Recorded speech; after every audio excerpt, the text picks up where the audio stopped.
या आपल्या या गतिमान सरकारमध्ये आज हिवाळी अधिवेशन होत असताना 75,000 कोटीच्या पुरवण्या मागण्या मंजूर करण्यात आल्या।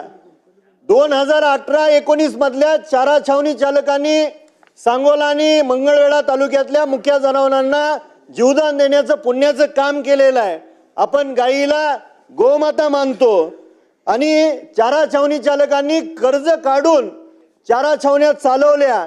मंत्री महोदय, आपण संवेदनशील आहात, शेतकऱ्याचं पोरगा आहात आपण। चारा छावणी चालका 146 चारा छावणी चालकापैकी 2 चारा छावणी चालकांच्या कर्जाचा डोंगर डोक्यावर असल्या कारणाने हृदयविकाराच्या झटक्याने त्यांचं निधन झालं।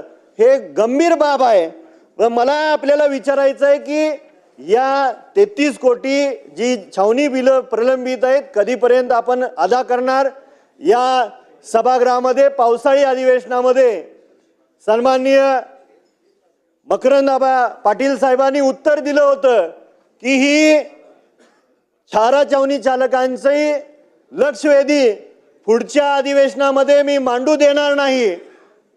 अधिवेशन संपण्यापूर्वी त्याचा निकाल देण्यात येईल आणि 1 महिन्याच्या आतमध्ये त्या चारा छावणी चालकांची प्रलंबित अनुदान हे अदा करण्यात येईल। ते आजपर्यंत झाले